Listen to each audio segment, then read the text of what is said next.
বাংলাদেশের ওয়াইআরসির সব লিডার আর অসাধারণ সব আইডিয়া। হ্যাঁ, আমি কথা বলছি ওয়াইআরসি কনক্লেভ 2026 নিয়ে। কেমন কাটলো আমাদের এই 2 দিনের জার্নি, চলুন পুরো ভিডিও দেখাই। প্রথমে আমরা চট্টগ্রাম থেকে কক্সবাজারের উদ্দেশ্যে রওনা হই। দেন আমাদের জন্য যে হোটেল এসিআই মোটর ইয়ামাহা থেকে বুক করা হয়েছিল, আমরা ওই হোটেলে এন্ট্রি করি। তারপর আমরা রুমে চেক ইন করে রুমে প্রবেশ করি এবং সেই সাথে এসিআই থেকে দেওয়া আমাদের গিফট বক্সটা আমরা কালেক্ট করি। তারপর আমরা দুপুরের লাঞ্চ করার জন্য বের হয়ে পড়লাম এবং লাঞ্চটা সেরে ফেললাম। দেন আমরা সুইমিং করার জন্য ঝাঁপিয়ে পড়লাম। সুইমিং করে আমরা রুমে চলে আসলাম এবং রেস্ট নিলাম এবং রাতও হয়ে গেল। আমরা বিচে ঘুরতে বের হলাম। দেন রাতে ডিনারটা সেরে নিলাম এবং সুন্দর ব্যান্ড প্রোগ্রামটা উপভোগ করলাম। এভাবে আমাদের ডে 1 শেষ হলো।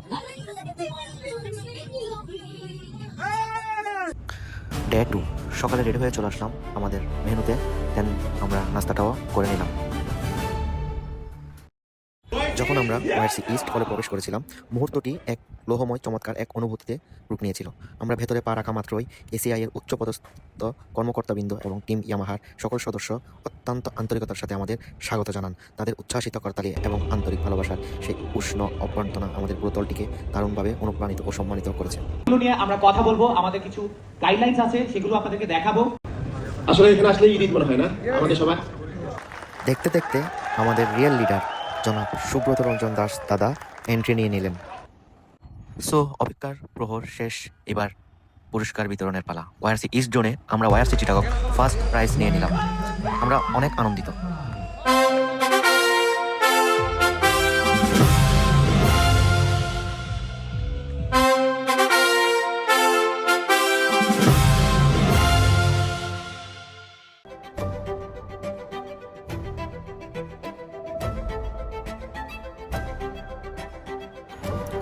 কনক্লেভের ঝমকালো ফটো সেশন শেষ করেই আমরা আর দেরি করলাম না। আমাদের পরবর্তী গন্তব্য ছিল সমুদ্র সৈকত।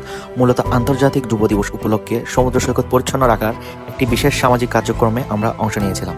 দারুণ এই বিচ ক্লিনিং অ্যাক্টিভিটিসের মধ্যে দিয়ে আমরা সবাই মিলে চেষ্টা করেছি আমাদের পরিবেশকে সুন্দর ও প্লাস্টিক মুক্ত রাখতে।